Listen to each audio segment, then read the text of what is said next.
We are live. How about you, everybody? Welcome into the Auburn Live call-in show. I'm your host, Jeffrey Lee, Senior Recruiting Editor for Auburn Live on 3. If you're not a member of that site, you're absolutely missing out. Still time to get hold of that fall ball special of $1 for the first month. Jump on there, Auburn Live on 3.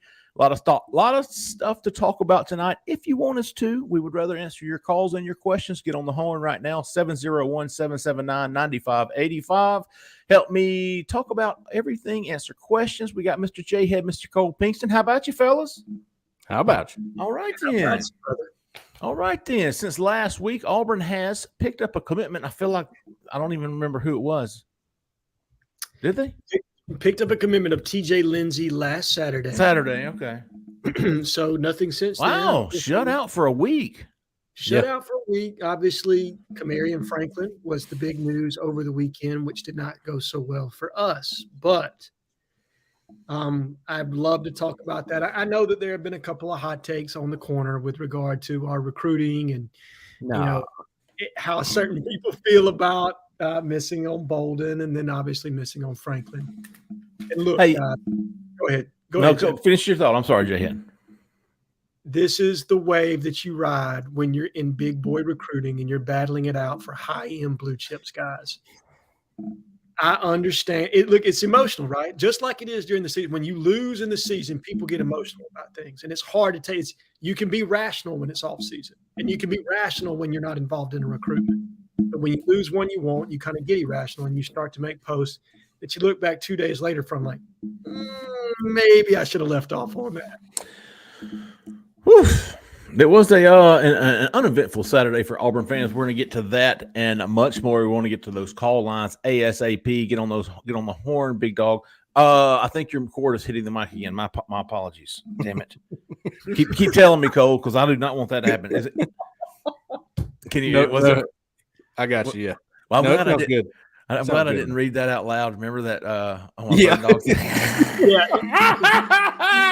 If you read last week, we've been in trouble, bro. I need to run my filter over this little private message here we've got. I love how every single comment on that podcast, nobody was even into what we were talking about. They were just like, what are y'all laughing about? Yeah, exactly. All right, folks, get us on the horn, 701-779-9585. Before we do, I know everybody's out there looking for a place in or around Auburn, Opelika, Lee County, looking for somewhere to invest in, maybe buy a house, let some of these college kids pay the rent for you. We got the realtor for you. She is a 5-star realtor, Miss Jessica Andrus with the Talents Group. Give her a call, 334-704-4442. She can find you your dream home or your investment property, whatever you need. She can certainly sell it for top dollar. Give her a call, 334-704-4442. Tell her we sent you. All right, folks. Let's see. Let's put the past in the past until we get somebody on. We'll talk about it. All right. Let's look to the future. Auburn on Monday has Jacayla Falk potential. Y'all quit talking to me. JJ Falk, the top 150 overall recruit in the 2025 class. I actually think he's top 151. But he's just out of the top 50. But dude, this guy is a stud. Did you see his video from this jamboree the other night? Yes. Holy, he's just a junior. He's taking it up a notch. By the way, he is taking it up a notch. Dude, this guy's legit. He is going to decide between Auburn and Alabama. Cole's got his pick in for Auburn. I'll have mine in the morning. I like where the Tigers stand here. He's got his freshman brother on the team. A lot of good coming out of Keldrick, we've heard, out of camp. And then, of course, DeAndre Carter has set his commitment date. And before that, you've got Zaquan Patterson announcing, is it next Saturday?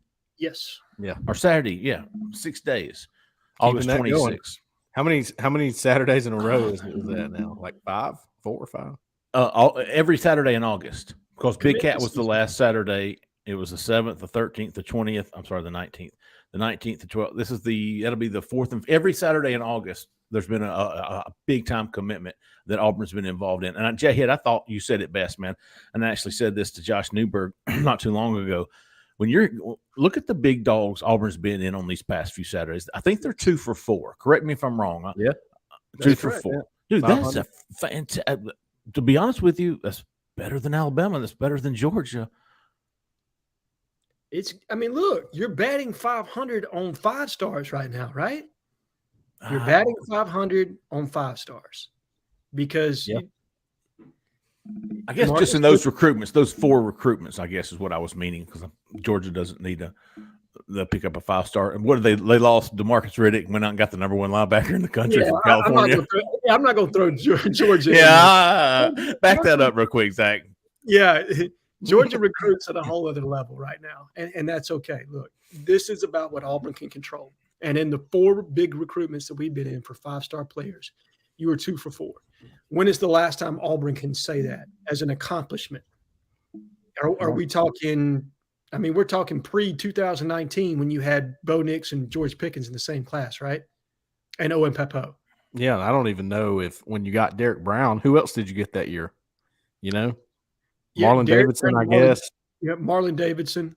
And those were the 2 big 5-stars in that class. Before that, it was Byron Cowart and – I guess the better question is, who did you swing and miss on? I can't remember. It was probably too many to remember, if we're being honest. Absolutely. Absolutely. The last class where you had 3 5-stars at any time committed, which is we've got 2 right now. If you land a third, it would be the most since 2019. Auburn had George Pickens, Bo Nix, and Owen Pepo all committed in that class. Guys, that's a 4-year gap. And now Hugh Freeze is in his first year reestablishing the brand. I think people just need to learn to roll with it a little bit more and realize you're recruiting a different caliber of athlete.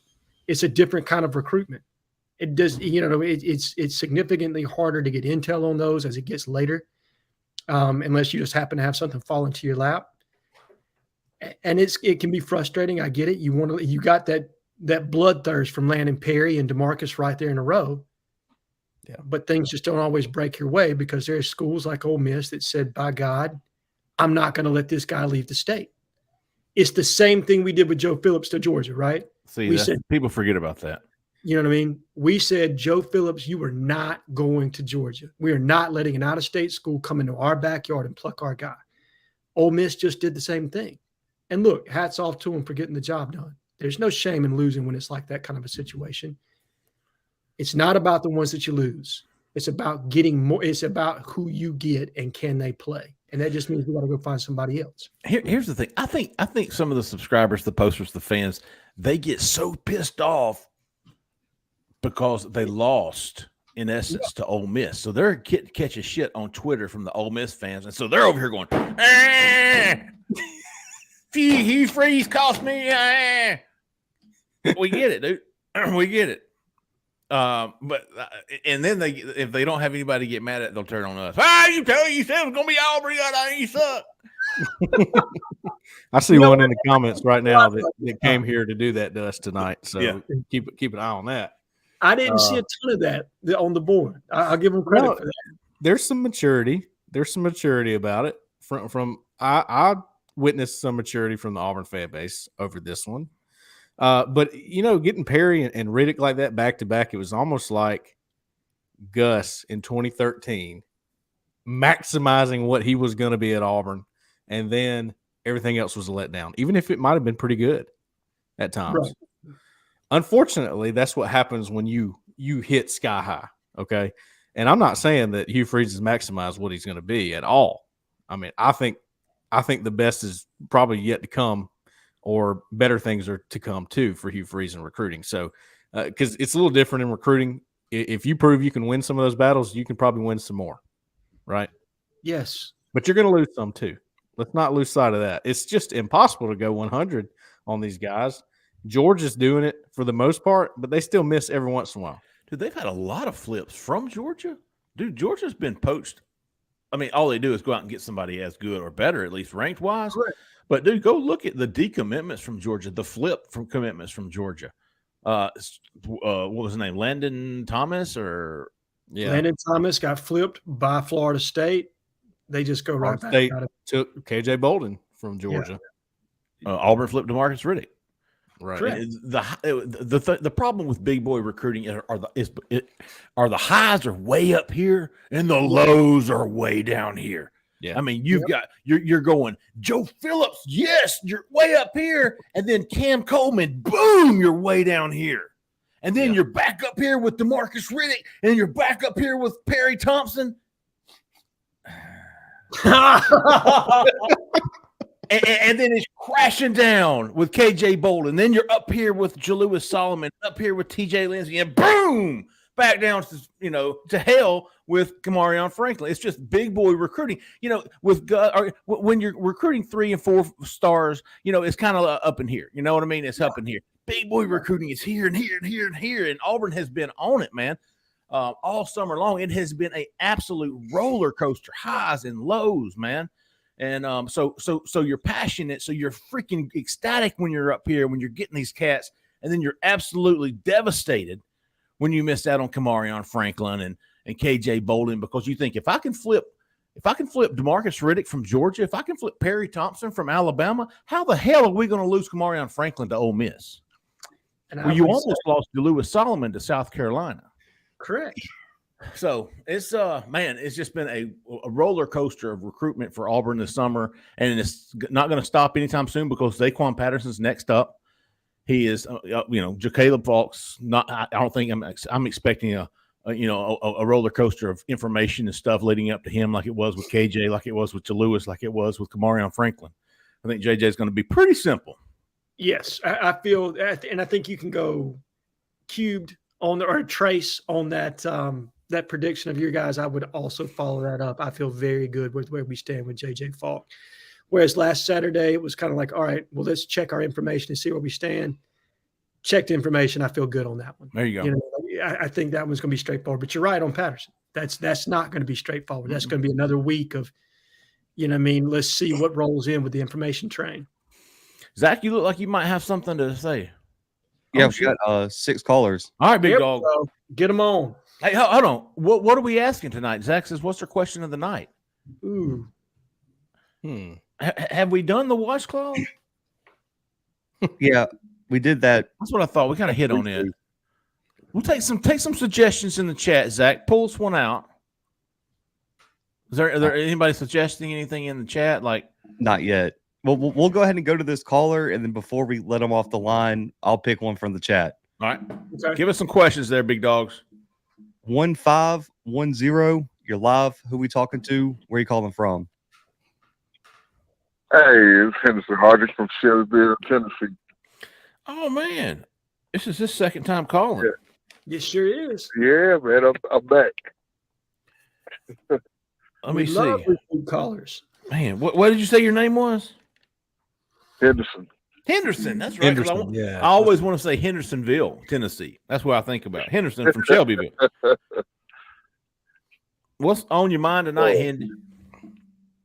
Well, first of all, I want to go back to last weekend when we was talking about that run defense. You know what, guys? I guess I'm a little excited about this year, but we gotta get that D line together. Yeah, we do. I mean, we got to get that D line together. Like, it sounds like the secondary played pretty good, but that front seven. I know we got some injuries at linebacker, but we got to get it together. Yep. Defensive line, probably the most important position on the field in the SEC. Yeah. At least for me, it is. I would rather see it. I played it in high school, so I love that position. But you got to be a dog up front. Henderson, is the defensive line the position you're most worried about on this team right now? At the moment, yes. Why would that be, you think? It's just I don't. I mean, we got some of the players coming back from last year that played. And I mean, it just that they wasn't that aggressive last year, and maybe that was the defensive scheme and how they were coached. But it sounds like they're not being that aggressive this year either. So I don't know if it's hey, you're going against your own player, your own team. You don't want to bring your 100%, and you want to wait the game day. But to me, the way you practice is the way you play. I would agree with that for sure. And look, by Hugh Freeze's own statement, and I agree with you, Henderson, we're having some trouble getting off blocks. Now, what we don't know is predominantly in the second scrimmage, how much was the first team defense out there? How much was the second team? How much was the third? Right. So sometimes when you get these, all you hear about is the explosive run that happened, right? You don't necessarily know the personality things or exactly who was in there, but I wouldn't disagree with you that to me it's a little concerning that you've had as many big runs as you had in the last two scrimmages. And whether that's the defensive line, whether that's the linebackers, whether that's the safety, not way or another. And we need to make sure that we're better against the run That's why than we were last year for sure, because we were bottom of the SEC. We were not good against the run. And people were able to chew up the clock last year. I think we got a little bit of delay there. I was like, what's going on with my something's wrong with me. Jhead, you paused for like, and then it caught up with him, right? And then it caught up right in the middle of everyone talking. So it was like two different conversations going on at once. Awesome. Is it still doing that? No, you're good. You're good. You're lagging though. That's Brooks. You are lagging. You might want to hop back in, maybe. I mean, your voice is back. Let me drop out. Okay. You look a little 1980 pixelated. You know what, Henderson? Henderson in Tennessee makes me think of Big Dog John Henderson. Y'all remember Big Dog John Henderson? Yeah, from Tennessee. Yeah, from Tennessee. Dude, that guy was a monster. Yeah, he was like he was a beast. He was like the monster. I mean, the mountain off of what's that show called? Game of Thrones or something. Yeah, I remember John Henderson and Leonard Little. Yes. Henderson, tell me this, man. Give me some names on the D line that you like right now that you think could possibly step up. What's his name? Nasel Kite, I think. Yeah, Nasili Kite. Yeah. Kite. Yeah, I think he might do something. And the guy, the junior college player that just got there, Bobby Travis. I think that. Yeah, I think those two might be the ones that might surprise us by middle of the season. Okay. And then my boy from Nebraska. What's his name? No, Justin Rogers via Kentucky. Yeah. We ain't gotten Kentucky right yet on this show. Hey, good stuff, Henderson. That's a great call, man. I love with a good defensive line, nothing more. My favorite part about 2010 was Nick Fairley. You can take a Cam Newton all you want, big dog. Give me the Nick Fairley. Yeah, and then you go to 2013, and it was kind of by committee. That's right. So, I mean, you can have it both ways, really. Have the one big dog where you can do it by committee. Just, has to be good one way or the other. And I got one more. I got one question for y'all. All right. So with this quarterback issue, I know he named Peyton Thorne, but the way he keeps talking about Robbie, do y'all see Robbie by middle of the season taking control of the offense? I don't. No, I don't think I do either. I think Peyton Thorne's pretty solid. I think the thing about Peyton Thorne is you're probably going to watch him in a game, and you're never going to have to go, "Hey, settle down, dude." You probably aren't going to have to do that with him. It's just not in his. It's not his demeanor, and I think that's what Hugh Freeze likes in a quarterback. So, with knowing that, I think he probably holds on to it unless something crazy happens. Yeah, I kind of agree with that too. After watching Robbie last year, and not nothing against him, but sometimes he gets emotional, and I think he gets in his own head. Yeah, agreed. But I do think Robbie's going to see the field. I mean, I think Hugh has been very transparent and very honest, and he's going to absolutely see the field in certain packages. And to me, what this year is about is Robbie getting better as a quarterback. Take this challenge, continue to progress, because, look, Peyton Thorne may not decide to come back next year. You know what I mean? Right. The offense could be handed over to Robbie if he's really doing what he wants to do and, progressing within the offense the way that he needs to. Hey, Henderson, before we let you go, man, our question of the night is how do you take your steak? How do you order your steak? How do you cook your steak? How do you like your steak? I like mine medium well. Medium well. Okay. Yeah. Okay. I can eat it that way. I'm medium rare all the way. Yeah, no, I can't have it still moving. It's got to be dead a little bit.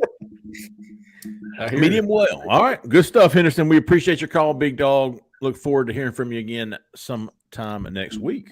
Keep us rolling there, big dog. Big dog. All right, Zach. brother. Thanks, buddy. Let's go 8861. You're live. Who we talking to? Where are you calling from? Kevin from Wilmer. Hey, there he is. He's early tonight. Oh, Kevin Kevin. getting in here. He's ready to go to bed. What's on your mind tonight, Kevin? Perry Thompson. Demarcus Riddick, Perry Thompson. Well, glad you asked, Kevin, because I just went and watched Demarcus Riddick the other I night. sure did. And he is still learning how to play linebacker. I liked your honesty, Cole. I appreciated that, dude. I hope the Auburn Live subscribers appreciate that too, man. You don't get that a lot. I love this. Keep talking, Cole. But unfortunately, I don't know how else to be. I hate that, but sometimes I might need to dial it back. But I mean, look, he's still learning how to play linebacker. Mm-hmm. My goodness, his athleticism is, it's top notch. It is. He could play safety and be just fine. I mean, in the SEC, he probably runs below a 4.4. I watched him come across the field one time on, who, by the way, Russell County's got this dude. His name's Denver Harper. Dude can play. All right, he's a little small. That's going to be his problem. But he's going to get picked up by somebody. He's got a streaking down the sideline. Nobody's there. I see Riddick come all the way from across the field, and he gets a hand on him before he gets in the end zone. I'm like, good Lord. I mean, when he really wants to turn it on, he is something else. Now, some news on Demarcus Riddick. He tells me he's going to visit Alabama for the first game. Mm-hmm. Now, that's interesting. Now, let me help you out here because you can't listen to the recording of the interview. You just read the words, and you weren't there for the interview. I said, when you going to make it to an Auburn game? He was like, oh, yeah, I'm going to be at all of them except the first one. I said, okay. I said, what's your, you got any other plans? He goes, yeah, I'm going to go to the Alabama game first week. Kind of like it was something that he had planned for a while and he needs to follow through with it and that kind of thing. That's how it hit me. We talked a little bit off the record. That's what it seemed like to me. That's how I'm reading it.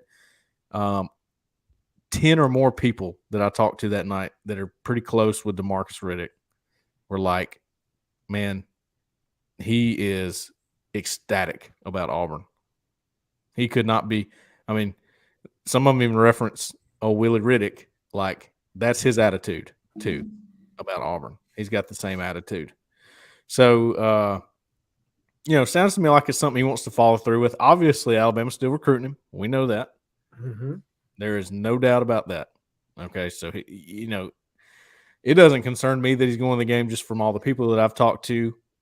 The way that I've followed this recruitment since February and had a pretty good feeling that he was going to choose Auburn back in February.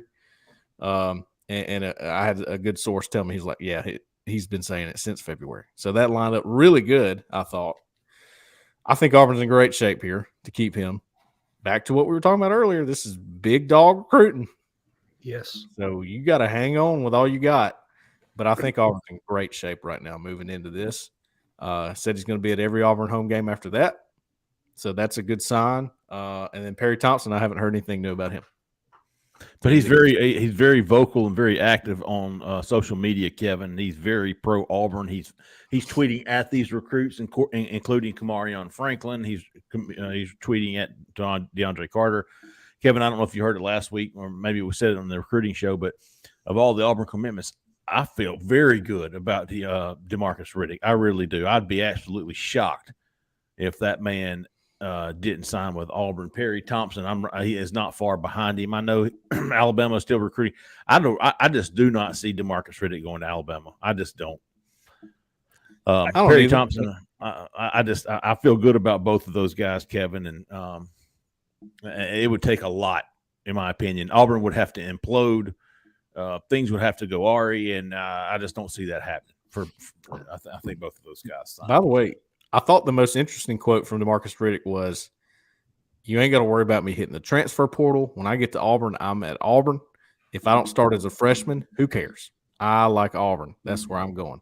He's such an awesome kid, man. He is. He's great. You know, he's we chatted for a long time because they had a long hiatus between their first game and their second game. They were just kind of chilling. So I sat there with them and know some coaches over there. Everybody's feeling real positive about Auburn with him, and he's he talks about it like that home, I guess you would say. So there you go. Kevin, appreciate your call, big dog. We always appreciate you. Call us, keep us on our toes with Demarcus Riddick and Perry Thompson. There's always probably an update about them if we're being honest. Is Kevin still here? No, okay. I forgot to ask him about his steak. I also want to know how people pronounce the word Salmon. Salmon. All right.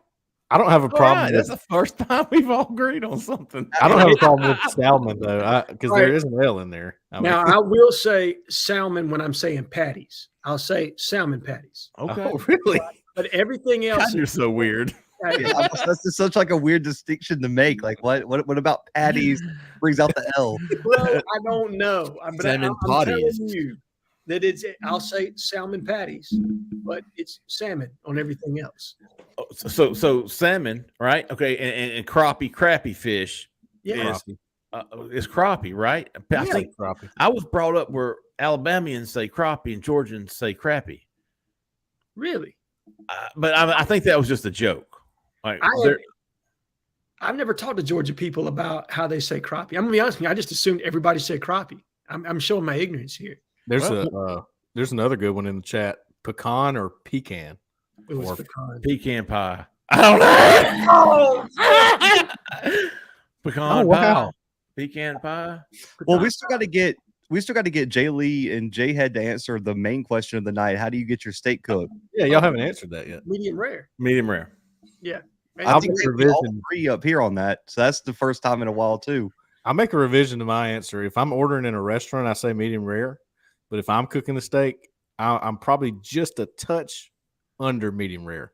Well, sure. Well, you pull it off and it cooks a little bit. When my dad's grilling, I'll tell him like rare because it'll come off medium rare. Yep. There you go. That's or what somebody else is cooking in restaurants. Yeah. I'll say rare in restaurants because they always overcook it. So I'd rather say rare and just be medium rare than order medium rare and it'd be medium. You can always throw that bitch back on there. That's true. That's true. Can't go the other way, can you? Not without playing nothing. All right, big dog. Keep us going there, Zach. 5960. You're live. I don't think this caller needs any introduction. Don't need no introduction. You don't need no introduction. There he is. This is a man that knows about some steak right here. We got Edward from Selma. How about you, big dog? What's up, man? I don't know. You I bet you're a medium rare kind of guy. Medium. I'm a medium guy. There you go. Medium's good. Yeah, matter of fact, I just went medium rare about 6 months ago. I had been medium. And going back to Henderson. Medium rare, though. I ain't went that far with it yet, but I'm gonna try it my next one. Listen, I love pink. I just don't want that damn maroon. It's rare, right? Yeah. I want it turning. I want it turning. I want it. You need still a little juice to it. You know what I mean? Absolutely, yeah. You gotta have that. All right, big dog. What's on your mind tonight? Man, I got an analogy, man. I want to present to y'all guys. Oh. About the quarterback situation. Oh, here we go. Here comes Holden. Here comes Holden, baby. I got an analogy. It's gonna be a little bit different take. Okay. I think from the time that Carson was fired, Hugh eyes was looking down south. He gets to Auburn and he realized I don't have a horse in this race. Now he has a big, pretty, gigantic horse. But he's not built for the race I want to run. I got a young horse. He don't have much experience racing. I got this old wild ass horse over here. He might be the fastest horse in the country, but I got to break him because he's just too wild for me right now. So, man, Hugh said, I got to find me a horse that done won a few races. His first horse was Grayson McCall. That was his mother horse, but that didn't fall through the way he did, wanted it to. So he looked at Penn State, and he got Mr. Peyton Thorne. Now, he's not the fastest horse. He's not probably going to win you no beauty pageant, but he done won some races, and he consistent. I didn't know if my wild horse or my young horse would be ready for the Derby. So I had to bring some experienced horse in. But in the process, my wild horse, I started to tame him a little bit.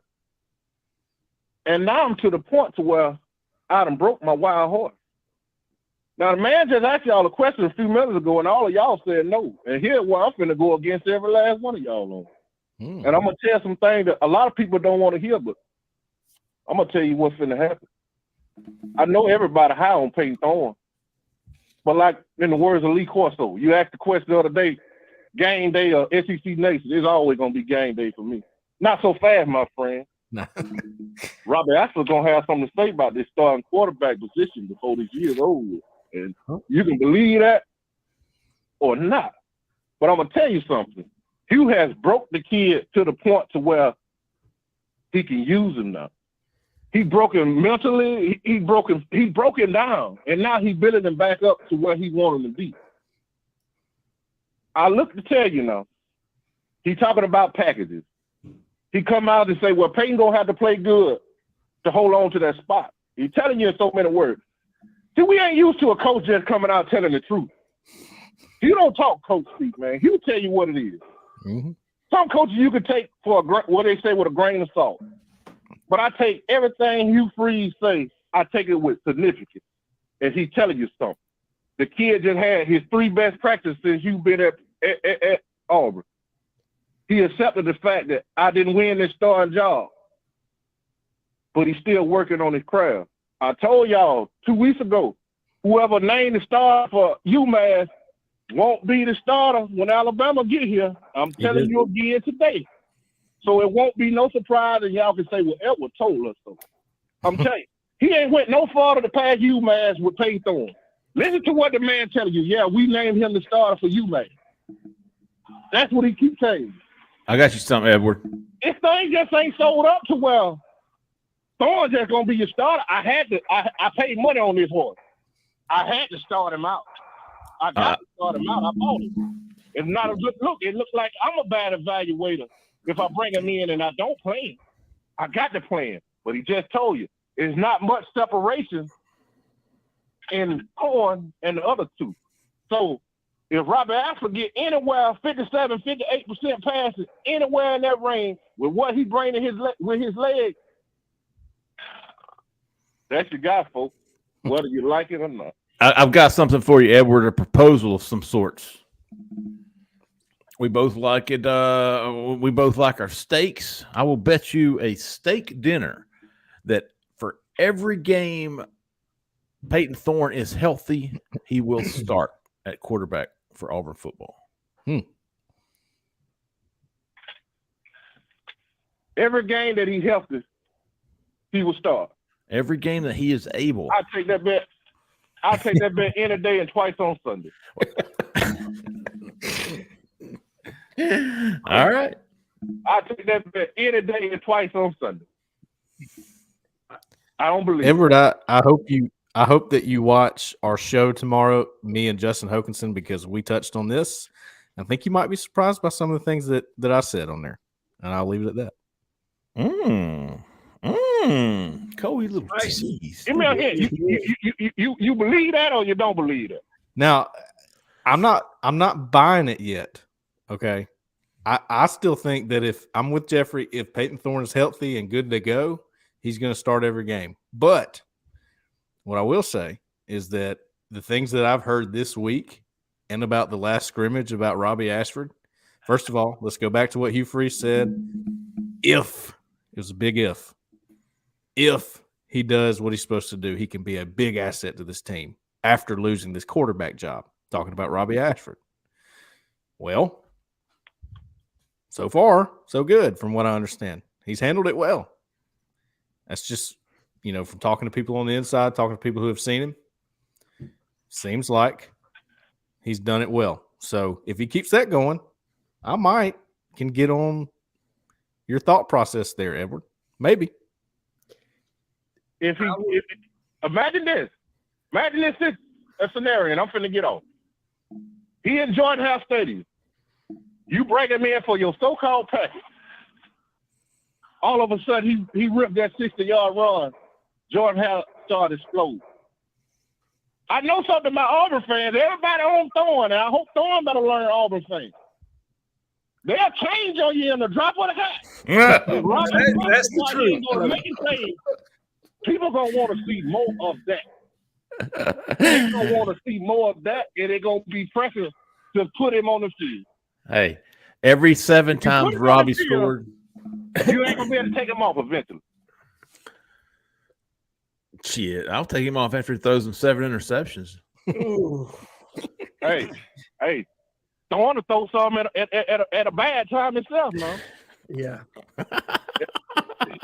Hey, let's not do that now.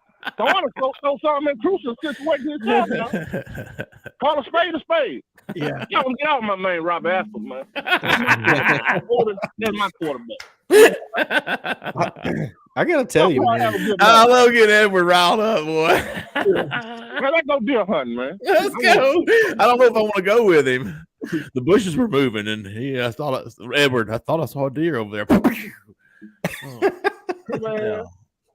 It's Auburn now. We can talk hunting. Y'all boy have a good night, man. Appreciate you, Edward. I love you, buddy. Hey, that analogy about the horses, I don't think he could have been more spot on that. No, he's right. Look, Robbie Ashford, without a doubt, is the most naturally gifted quarterback in that room, period. If you were talking about natural skills, not the anticipatory part of playing quarterback, not the pitch selection part of playing quarterback, I'm talking about the ability to be dynamic and the ability to win a game by yourself. He is the only quarterback in that room that can do that. Now, that's not necessarily what Hugh Freeze needs, but look, right. Robbie Ashford is steaming Willie Beeman, brother. You know what I mean? He's shucking, he's jiving, he can do it all. Yeah. And Peyton Thorne just happens to be the Dennis Quaid person, you know what I mean? It's the steady hand. And that's the way the situation is going right now. You can tell the one thing Hugh Freeze wants in the quarterback position is leadership and the ability to turn the page after every play and stay at an even keel. And take care of the football. Make good decisions over and over again. He compared him to Bo Wallace. I've been comparing him to Bo Wallace since he stepped on campus. It's a very – you can see why Hugh likes this kid. You can see it, you know what I mean, because he's had a quarterback that was able to do something very similar. That doesn't mean that Robbie doesn't have a just unreal skill set from an athleticism standpoint. I mean, he can do things with the football that not a lot of guys can do. He truly can. So if I'm with you guys, I tend to believe that Peyton Thorne's going to start every game that he's healthy. But if he gets injured and Robbie Ashford comes into the game and he plays to his capability, if he plays to his ceiling, I don't think he's going to hand back over the quarterback position, because I think Robbie Ashford at his ceiling, that's something. Absolutely. That's something special. Yeah. Good stuff there, Edward. Appreciate you talking points, buddy. But keep us going there, Zach. 8-4-6-6-6-6. You're live. Who we talking to? Where are you calling from? Good stuff there, Edward. Appreciate you talking points, buddy. But Is it a guy? 8-4-6-6-6-6. You're live. How about you? How about you?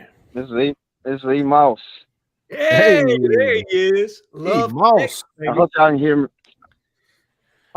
me. I'm riding. I'm on my way back from Tennessee. Yes, sir. We got you. Had to go up there and place me a bet on Auburn to win the West. Woo. I went up there. I was going to put 300 on it, and I talked myself into putting 500 on it. 500 paid 18,000, so I threw another 100 on there. So 600 pays 21,600 plus my 600 back. You can bet in Tennessee now? Mm-hmm. Oh, hell. Yeah. You got to drive across the state line, let it pick your GPS up, log in, place your bet. Well, E. Moss, I know if you listen Is to that the Big right? Bug Show, you're up there near Tennessee, right? Yeah. I'm 30 minutes from the line. There you go. But I don't know if we're going to win the West, but I know we'll never get these odds again. That's true. Texas A&M is plus 550. So Really? you bet 100, you win 550 plus your 100 back. Auburn's plus 3,500. Wow. That's a great odds. I don't know if we can do it, but I can tell you this: we was in every game last year. If we rotated players or had the depth to rotate players and had a coach that could make halftime adjustments, we could have won 7 or 8 games last year. I'm really tired of hearing this 6 games shit. We're gonna win the West, and I'm gonna win 20 grand. We all gonna eat our steaks. Medium. We all going to have some cabbage, Dig Bog. Yeah. But you said medium? We're gonna have some cabbage to go with that steak, but I like my steak medium. Medium. Okay. All There right. you go, E-Moss. So far, we've gone from medium rare to medium well and everywhere in between. I think Yep. that's we haven't had any idiots yet. No, that's a safe range, right? A couple of weeks ago, I knocked something off my bucket list. I got me a tomahawk. It was 40 plus Ooh. ounces bone and all. Oh, a steak. And I ordered it medium, and I got a lot of medium rare with it because it's hard to cook them. Yeah. I bet. Get it medium. I bet. Good stuff, E-Moss. But I'm gonna tell y'all, man, this is gonna sound like a lie. I'm gonna get off of here, but I stopped on my way back home in Tennessee. I bought a $20 scratch off. I won another free scratch off. I scratched it off, and I won $500. Look at you, brother. So So you right already now- made your investment back. Right now, I only got 100 riding on this $21,000 bet. Wow. Damn. Man. We're gonna win the West, y'all. War damn Eagle. Appreciate you, E-Moss. Good stuff, big dog. E-Moss, Dude. let us know that wedding date in the chat, brother. Go ahead and drop that in. That man must be living right. You know he is. He Tomahawk got steak. engaged, Beds. winning $500, playing with house money. Yeah. E-Moss could be a good luck charm. He could be. 2800. You're live. Who we talking to? Where you calling from? What's up, fellas? This is Garrett Mashburn. I'm calling from Auburn University, but shout out to Henderson from earlier. All right. What's up, Garrett? Just right at the front, though. So Garrett, you're breaking up a little bit there, man. Make sure your mouth is close to the receptor there. can you guys hear me now? Yeah.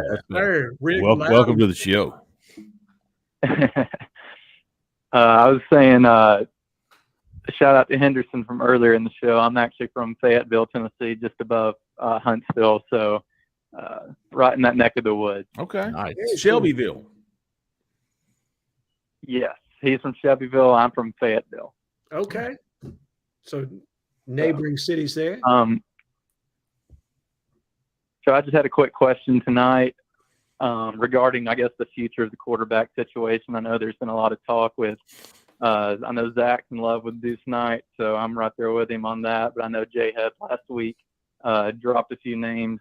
I think it was George McIntyre, Antoine Hill, Yes. and then Deuce, obviously. And then I know there's been a lot of talk this week with Deuce and Alvin, that connection there. And I know Deuce may be getting close to a decision pretty soon, but I was just kind of wanting to get your guys' opinion on kind of the quarterback situation, kind of looking, I guess, a few years into the future in terms of Walker White coming in next year, and then obviously having Thorne here this year and possibly next year, and then Robbie and then Holden as well. So there's a lot of moving parts there, and I was just kind of wanting to get your guys' opinion on that. But before I go, I was going to say that I am a medium on my steak. I can definitely reason with the medium rare like you guys are talking about, but I'm typically a medium on the steak. And then I had to get in from the past few weeks. I do agree with salt on the watermelon, not always, but I do agree that is a good option. Then I am typically blinds down, and then toilet paper there's no even competition. It's beard style, nothing, no mullet. So Thank you, guys. I like Good it, Garrett. stuff, Garrett Mashburn. All right, Jhead, what's going on with the quarterbacks? So let's take it step by step because there's a lot to unpack here, right? He wants to know kind of how the future of the quarterback situation is going to lay itself out. And the first thing that's going to happen is a decision is going to be made after this year of whether Peyton Thorne's going to come back or whether he's going to turn pro, because that's going to drive what Robbie's going to do, in my honest opinion. I do not believe Robbie Ashford is going to sit on the bench for 2 straight years. I think more than likely either Peyton's going to go at the end of this year or Robbie's going to go at the end of this year. That leaves you with Holden Gerner. That leaves you with Hank Brown. And then obviously that leaves you with our main man, Walker White, who's committed in this class, as your 4 quarterbacks moving into next year. Beyond that, I do think there is actually some legitimacy to the McIntyre recruitment. I do believe that probably I think Deuce is probably the most likely quarterback in this next class. I tend to believe that's the way things are trending from a mutual interest standpoint, or at least that's a conversation that I had with a fellow industry source. I think we kind of had the same thought process when I was bouncing some ideas off him. So Deuce and McIntyre are the two I'd really pay attention to. I have not heard as much Antoine Hill lately. That doesn't really mean anything. It really could mean nothing, because we may get into the first few games of the season and who knows, maybe Antoine Hill blows the guys away when they get an opportunity to see him live in action. But right now I would tend to think it's going to be Deuce Knight in this next 2025 class, but I do think there's legitimate interest in McIntyre, and I think they're going to kind of see that out some. I think they're going to really recruit the kid. Well, good stuff. Cole, you want to chime in here? Yeah, the law of averages says that if Peyton Thorne were to come back for another year, and I say he does, somebody's going to the transfer portal. Yeah. So there's that. Who might that be? I don't think it would be Hank Brown. No. I don't see him as a transfer portal guy. It's obviously going to be Robbie Ashford or Holden Gerner. And I just tend to believe Holden's going to be more patient. I think he's got more years, first and foremost. Robbie's a redshirt sophomore this year. Gerner's a redshirt freshman. Yeah. Because Robbie's got that COVID year. Technically speaking, he's a redshirt junior, but we all know how that COVID year works. So, yeah, right. But, I just think Robbie's going to be at the point next year he's going to be ready to play. Like, I do not think it's going to be ideal for him to sit on the bench and not have at least 2 years worth of starting snaps. I don't think he wants to risk it and stay for an additional year. And then what happens if you lose your job then? I think he wants to probably move into a more advantageous situation. Now, that's all predicated on the fact that Peyton's the starter this entire year. Because what happens if he gets injured and Robbie takes off? Or what happens if Peyton decides to turn pro? There's a lot of things there that could happen, but you're right, Cole. I do believe one quarterback is absolutely going to hit the portal after this season. I just don't see Auburn carrying 5 quarterbacks. Yeah. 8254. You're live. Who we talking to? Where are you calling from? How about you, gentlemen? It's Anthony from Albertville. Anthony from Albertville, up near Boaz. Yeah. Yes, sir. Yes, sir. What's on your mind tonight, Anthony? First of all, I like my steaks medium well. Oh, another medium well. All right, Henderson, you've got company, big dog. Henderson and Anthony, medium well. And my question is, say Auburn comes out, has 2 receivers, maybe 3 that have plus 700, 800-yard seasons, maybe more. And they Do you will. think that Auburn will be able to flip Coleman from A&M? That's a fantastic question. Yeah, Thank you. Fantastic question, Anthony. If Auburn has 2 or more receivers finish with 700 yards or more receiving, will Auburn flip Cam Coleman? And listen, I think Cole and I, we've got predictions in for Cam Coleman to sign with Auburn. And he committed to A&M, and if we could right now go in and change it to A&M, I wouldn't. I don't think Cole would either. Yeah, not yet. Yeah, not yet. I feel like Auburn is The conference has been locked. Oh. Oh, But Anthony, I'm not saying it's going to happen. I think I'm just not putting it past these guys. I think Auburn's going to have a fantastic group of receivers this year. I think they're not going to put up numbers that we haven't seen at Auburn in a long time from a group, especially the wideouts, the tight ends. And I think by the time September comes around, it's going to be Cam Coleman is going to be one that we are tracking very, very, very closely. Yeah, I agree. Yeah, absolutely. I mean, I think all pressure is going to be, and look, I don't think they're done going after Nakar, and I don't think they're done going after Mike Matthews. Now, I don't give us a lot of chance with Matthews at all. I think out of all those, you got the best shot with Cam Coleman. But they're looking to pluck another big receiver. There's no question about that. They want another one. Yeah, I'd say that. Geez, Zach, good heavens. All right, well, yeah. Real quick though, I think Auburn's chances rise significantly with Cam Coleman if that happens, like Anthony just said. And I think that I'll continue to say this. I think if Auburn really decides it can't miss on Cam Coleman, it'll, get in the game with NIL, and then something has to be the deciding factor when that happens because NIL starts looking real similar at places. So what's the deciding factor? That could be it for Auburn, maybe. All right, Zach. We got 8 callers left. We're going to get to everybody, but we're going to do so in a timely manner. If we attribute 4 minutes to every call, we'll be doing great. So let's put us a 4-minute warning on there, Zach. Cut us off if you need to. Gotcha. 3624. You're live. Who we talking to? Where are you calling from?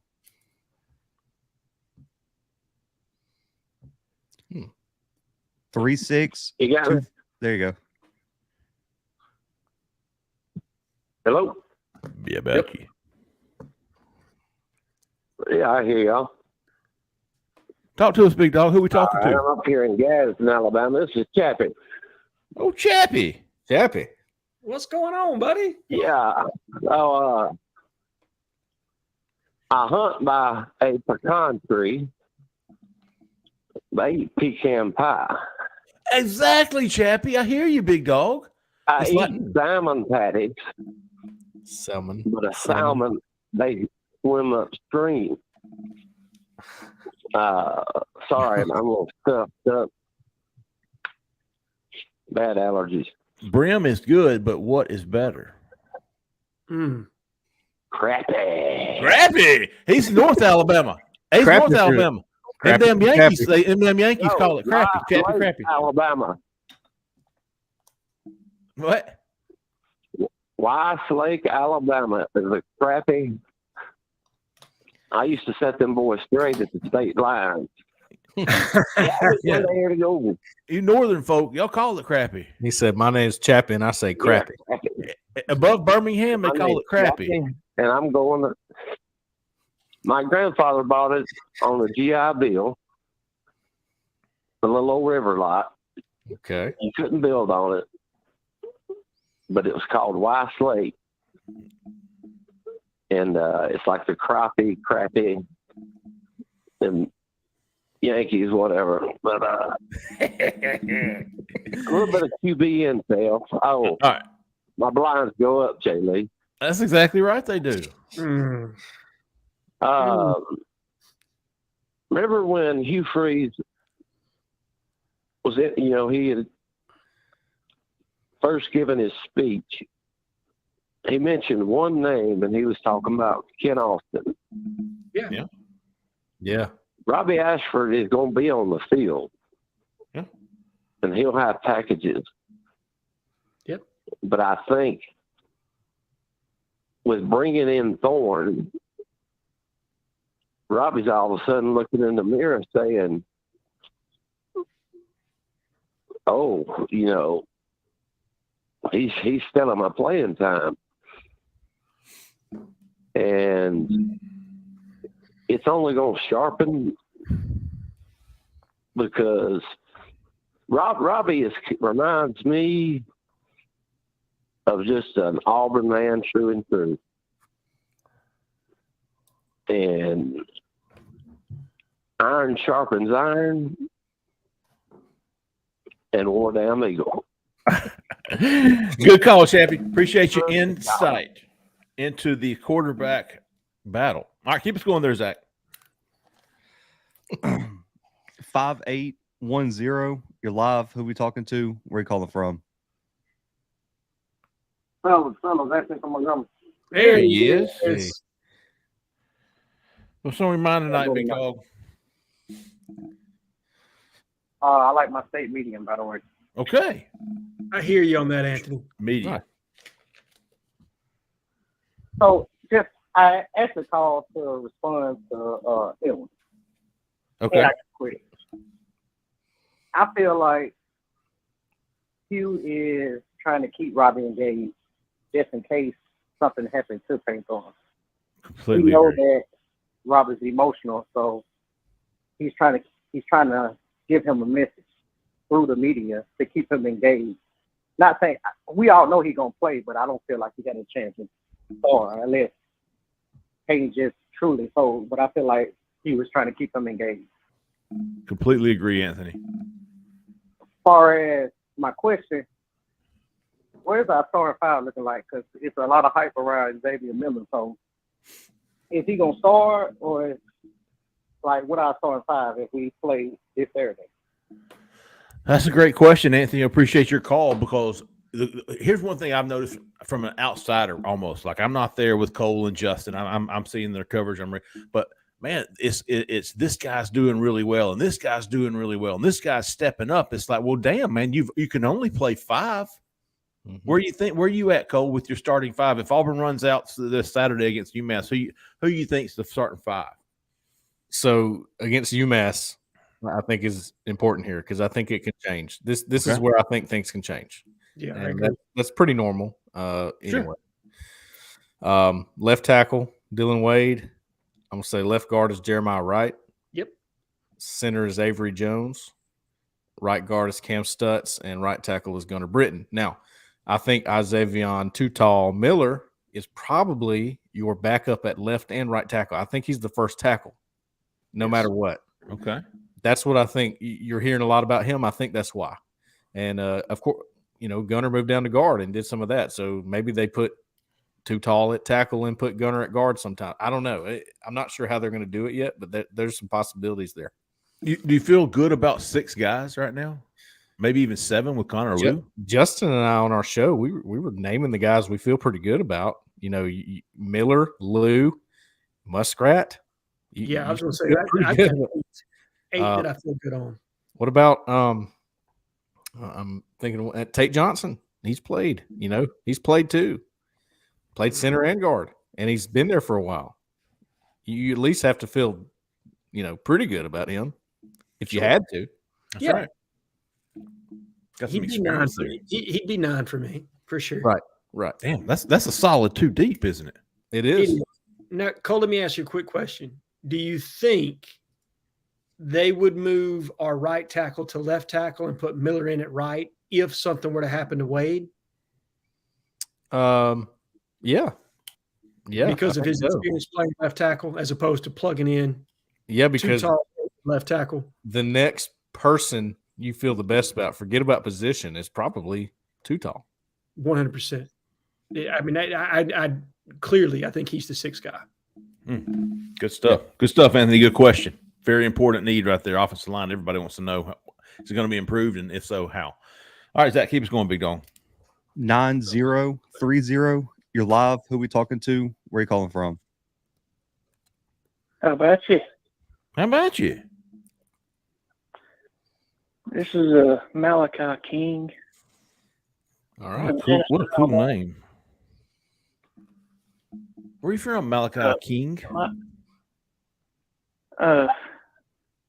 My question has to do with recruiting, and my nephew was a high school teammate of Sylvester Smith at Mumford. There you go, Jeffrey. And as far as I understand, he always wanted to go to Auburn, but because of the previous coaching staff, who shall not be named,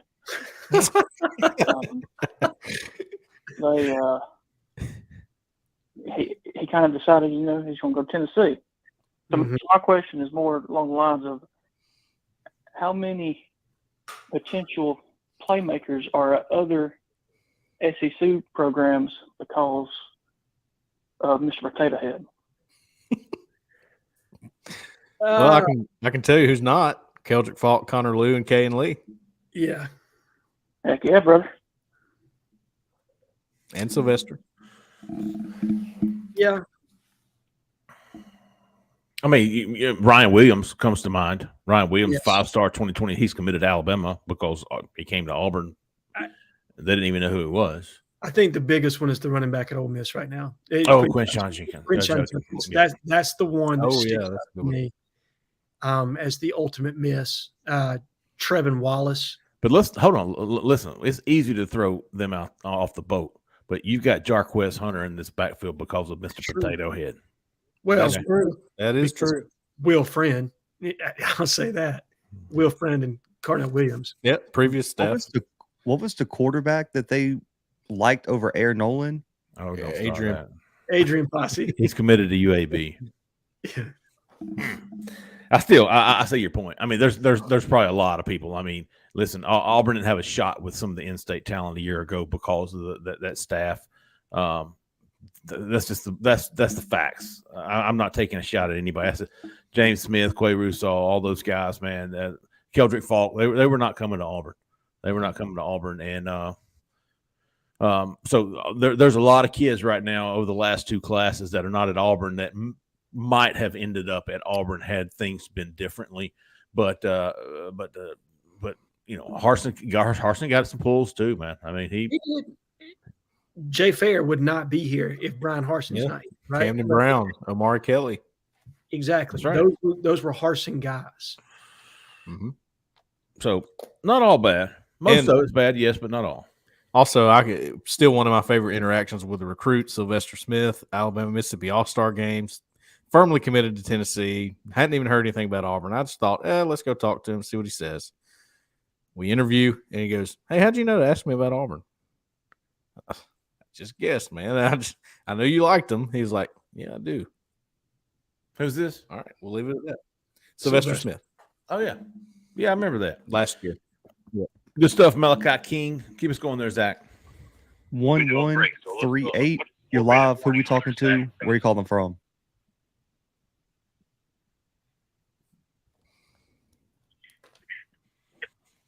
Beautiful. 1138. You're live. You're live. Who we talking to?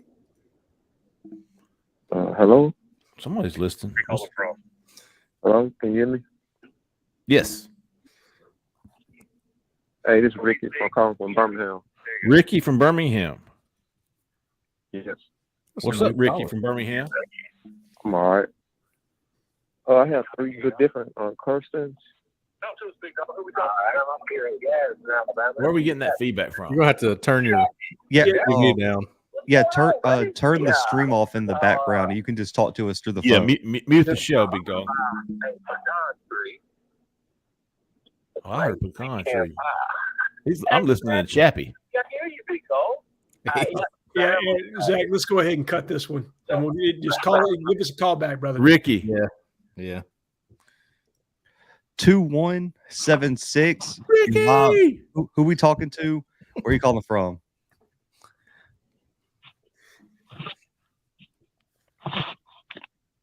How you guys doing? Hey, man, we're doing it. Who we talking to? It's Chris from Helena. Chris from Helena. What's on your mind tonight, Chris? What everybody talking about the run defense? What about the 5-star they got from Kentucky? Justin Rogers. I heard that he hasn't been doing much, and they brought on these other guys in.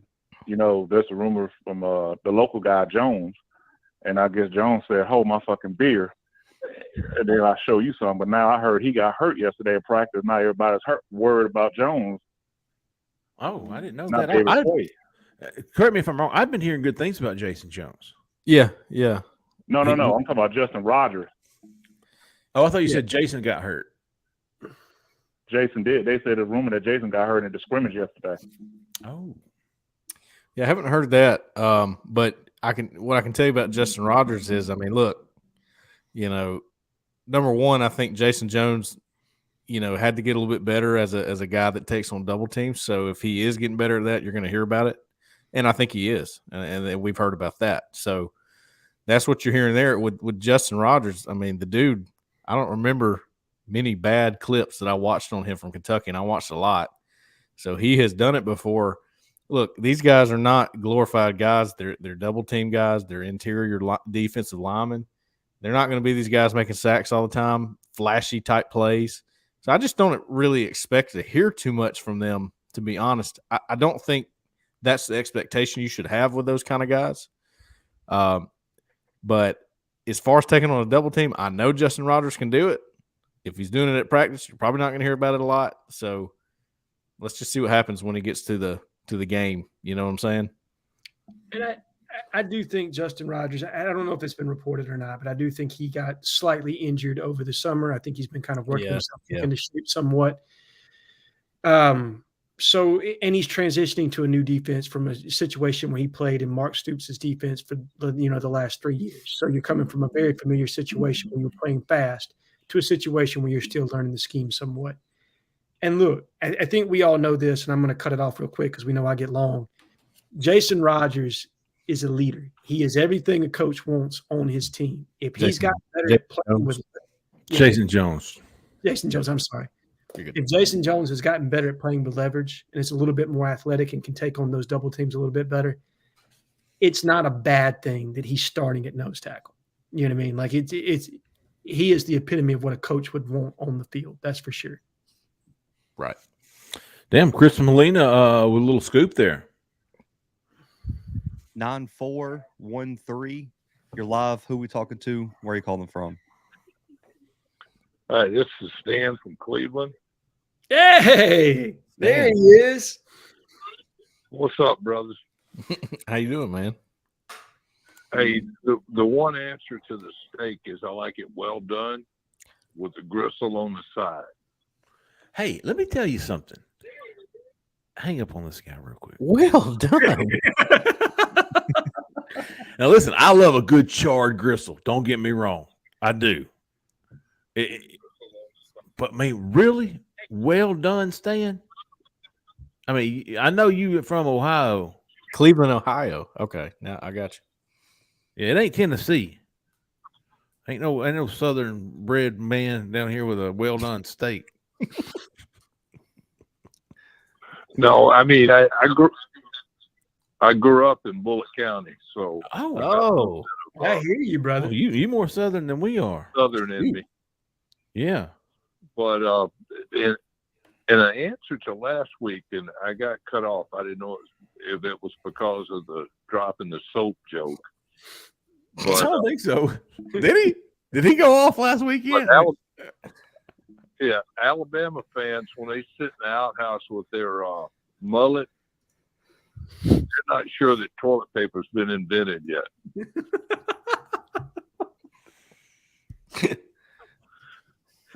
Now, my serious question is, when is the last time that we had 3 legitimate quarterbacks that could play, plus one in the oven with Walker White, and now they're talking about this kid Deuce from Nashville?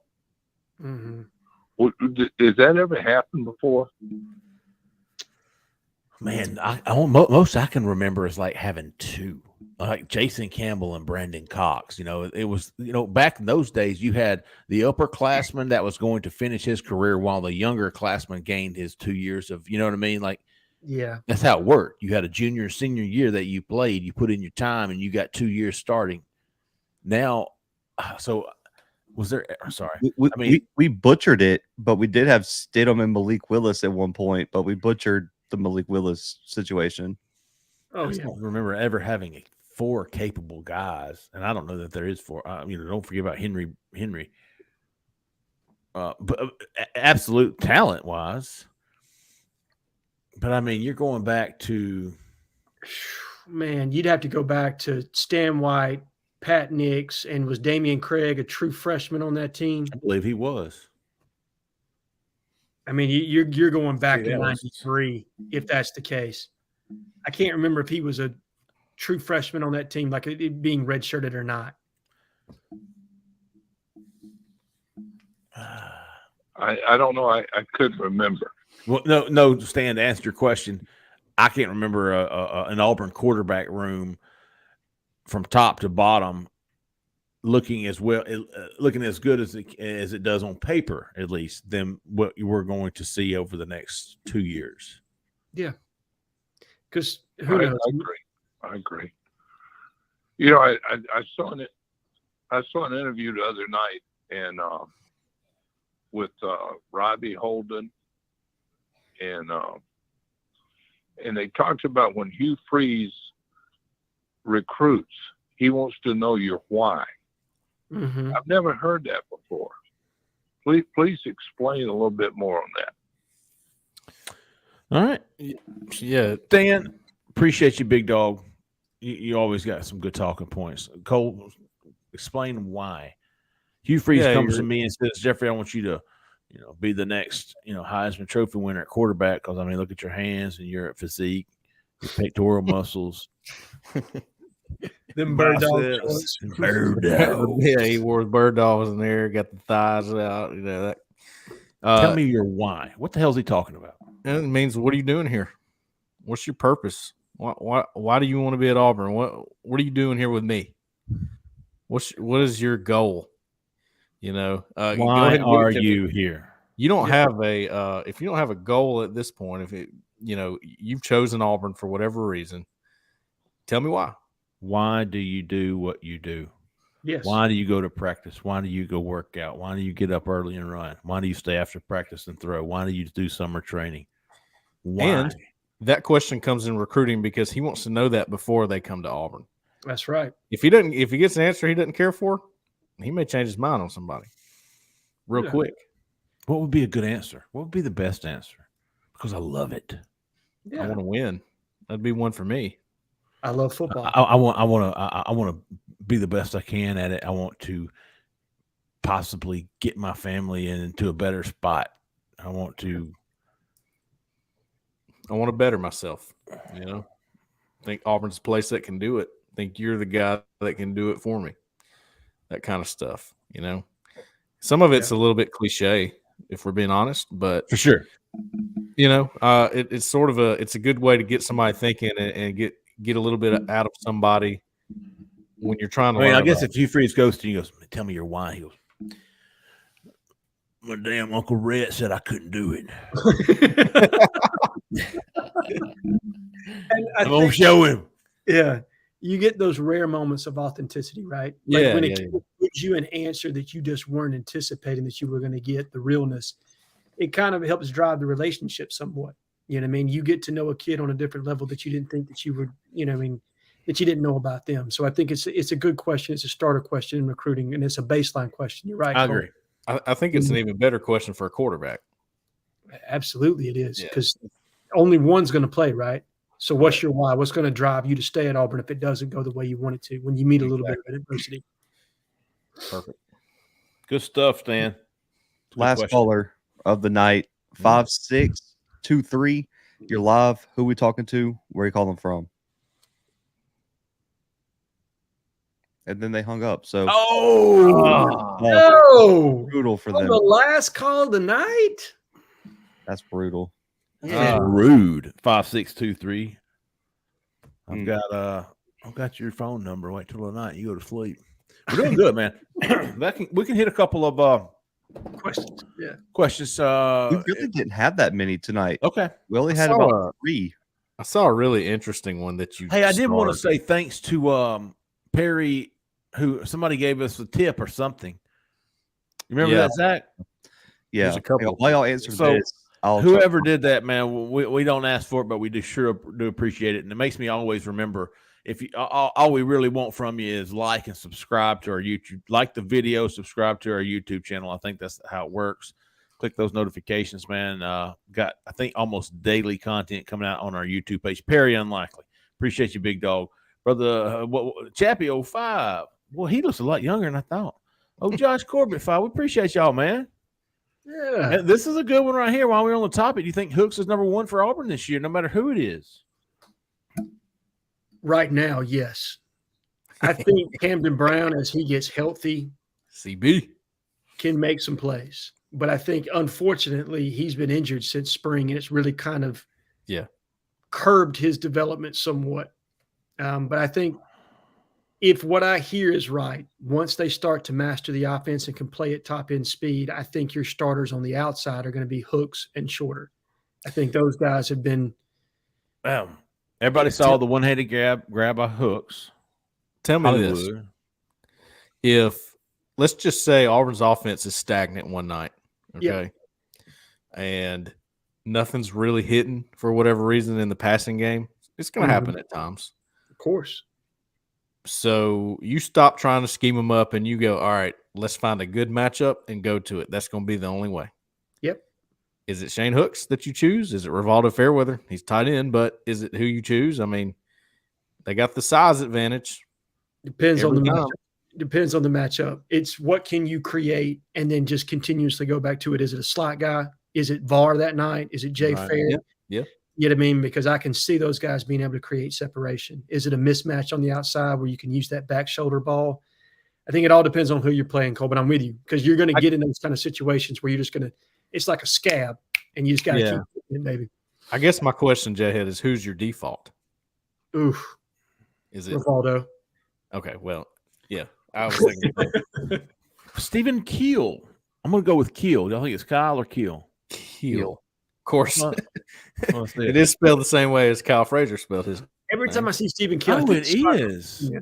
That's exactly how Kyle Frazier spelled it, wasn't it? It is. Yep. Interesting. With not many big gets in recruiting left, do y'all think that a top 10 class is still going to happen? And is it time to worry about the offensive line? I don't think it. I mean, it's still August. I think a top 10 class is still very much. I think 8 to 10 is still playing play. Definitely. I addressed this on the board today, and I understand people's frustrations. But do you honestly think that Hugh Freeze is not going to use this season as a platform to recruit all the way through, and that he's not capable of flipping 3 or 4 guys?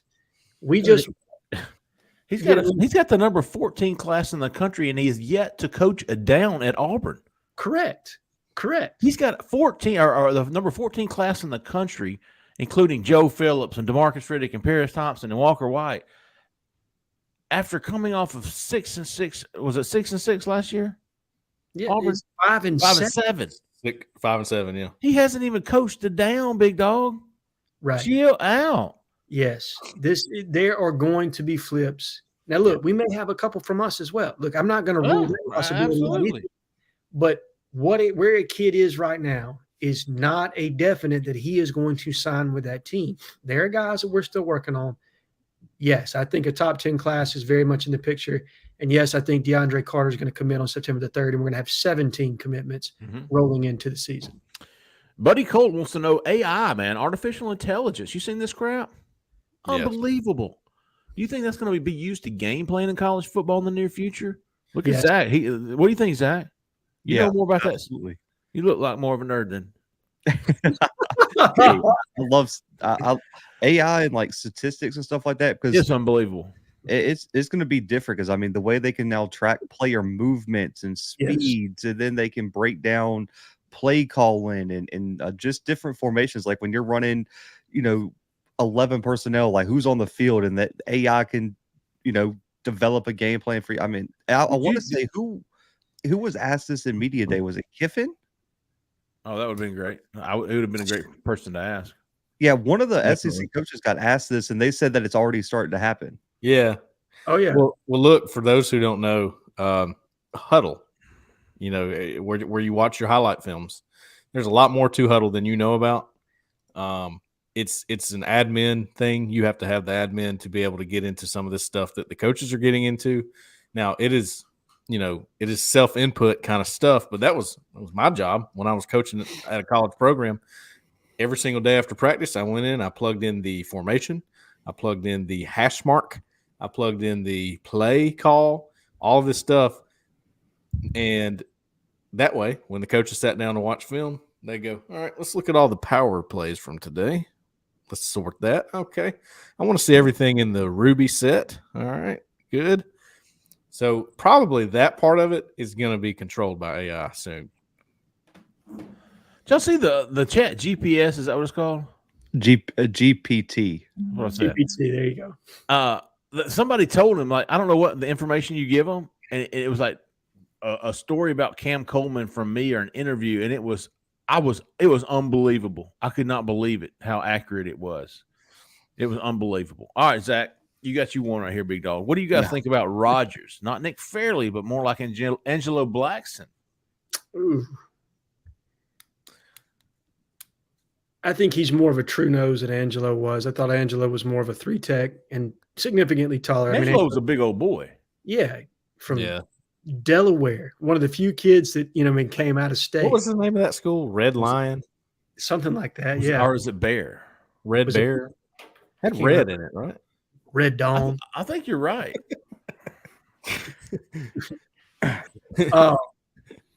I want to say someone compared him more to, was it Dontravius Russell? Yes, and more so than an Angelo Blackson. Bear, Delaware, Red Lion Christian. Okay, look at you, Red Lion, Bear, Delaware. Oh, it was all in there. Okay, cool. I knew it was in there somewhere. No, I think that's good because they're going to use him as a shade nose. You're going to see him in that 1-tech spot a good bit, and that's where Dontavius Russell made his money in Kevin Steele's defense. They're not going to. I mean, I think he'll play 0-2 where they'll line him straight up, but I think they're going to run him in that 1-tech a good bit and shade him, to make him where he can 1-gap it, and not play 2-gap all the time. Justin and I talked about this too. Sorry, I keep going back to that. We kind of hash over some of the same things we go over there too.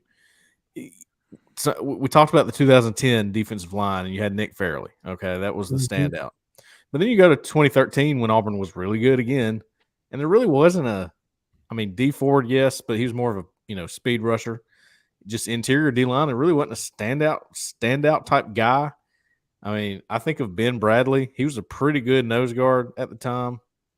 That's sort of the role I see him playing. Maybe the you think that's why Auburn had to outscore everybody 48-45? Yeah, it's one of the reasons. But they were always fresh on the defensive line too, so that was a good thing. Well, they only stayed out there a play or two. Because you had Gabe Wright. Gabe Wright was good. Jeff Whitaker was on that team. That's right. That's right. No disrespect. Angelo Blackson was on that team. Well, what was it? Was Lemonier? But I think he was more of a D end at that point. He was. He was a Corey. I don't think he was there. I think he was gone. I think he might have been the year after that. The 55 you're thinking of is Carl Lawson as a freshman. Yeah. Lemonier was, or is it Lemonier or Lemonier? How did you say his name? Lemonier. I said Lemonier. Yeah, Lemonier. I said Lemonier, but I mean, either way, I guess it doesn't matter. But who doesn't love from 2010 is Zach Clayton. Zach Clayton freed up Nick Fairley to do a ton of things, man. He was good. He doesn't get enough love. Going back in the day, TJ Jackson, that's a guy. TJ Jackson and Stump Thompson. He was a senior in 2013. Corey was. Oh, really? Lemonade. He went early though, didn't he? Maybe he did. I thought he went in. Yeah, I thought he went in the 2013 draft. That's probably right. I think you're right. I think he left after his junior year. He was. Let's see. Travis Johnson II wants to know the deepest receiving tight end core this past decade. If it's not, I'm open for debates. But I mean, my goodness, the past decade. 2014. I'm talking about. I mean, but who? I mean, in the past decade, you had Duke Williams, Sammy Coates, and Ricardo Lewis on the same squad. Quan Bray. And Quan, and CJ in this. You had CJ Usmanzadeh the year before at tight end. Yeah, I agree. Yeah, that's easy. And Marcus Davis was on that receiving core. Yeah, he wasn't he? That was a good receiving core. Well, I guess 04 would still be. You can't go all the way. If you went in the 2000s, 04 would be up there too because you had some studs on that team. Aroma Shadu, Obamanu, Cooper Wallace, Courtney Taylor, Anthony Mix. Don't forget Anthony Mix. That's 5 studs. Yeah, and that's the D. And look, if Tuberville had really opened it up, now they Cole didn't start, Bennett was on that team too. He was Cooper's Oh yeah, backup. Cole Bennett. Yeah. yes, he was. If they let Jason rip it like they do in the second half of that season, there's a guy on that group that gets a 1K. I mean, I think Courtney Taylor was close to that season. Yeah. Yeah, he was. But, they didn't open it up to the Tennessee games when they really started to trust Jason somewhere after that. I'll take that 04 wide receiver tight end group over anybody. By the way, Hugh Freeze said something about a 1,000-yard receiver in his press conference. They can't remember the last one or doesn't even know. I think it was Ronnie Daniels was the last 1,000-yard receiver. I believe 99. Yeah. Yeah. I believe it because Ben Lear got hot in that Georgia. I mean, Ronnie had like a 300 yards receiving in that one Georgia game. You ever Dude, hear he was Ben Lear good, talk man. about that? I love listening to Beer Leon. He hates Georgia. Yes, he does. He loves they used to beat the shit out. He loves them. Oh man, I love listening to Ben talk. He loves it. He loves beating Georgia. All right, let's anything else that We're good. all right, All good caught up. stuff, man. Let's see. We had Henderson getting us kicked off. We had Kevin checking in there with his Perry and Demarcus Edward calling in. He was going to owe me a steak dinner before the season's out and about 100 acres of land. Moss is going to buy it for me because he's the one who's going to have all the money. Yeah. Oh, Garrett, Anthony from Albertville, Chappie, Anthony from Montgomery, Malachi, Ricky, Chris coming in with the scoop that Jason Jones was injured. I think he hurt us. I won't go into specifics there. I don't know if that's privileged material or not, but he was right. Ricky, Chris, and then Stan getting us started. Hey, one more time, folks. We're if you're looking for Auburn Opelika house in Lee County, this is the one to call. She's a 5-star realtor. She will absolutely take care of you. I'll make sure of it. Give her a call. Jessica Andrus with the Talents Group, 334-704-4442. Tell her we sent you. Cole and Justin will be back in the morning, Monday morning with the football show. Then they'll be back on Wednesday with another football show. I'm sorry, we'll be back with our recruiting show on Wednesday. They'll be back with another football show on Thursday. And then I think the next week will be game week. We will start our modcast on Friday. So we will have damn near something every day. If you haven't already, like and subscribe to our YouTube channel, hit those notifications because we're going to be pumping out content. Auburn's got JJ Falk announcing tomorrow night. And so stay tuned with us. We'll be covering all of that. We'll see you next week, folks. For Jhead, for Zach in the back, who came to the front. For Cole, I'm Jeffrey Lee. I'll stay at that left lane. See ya.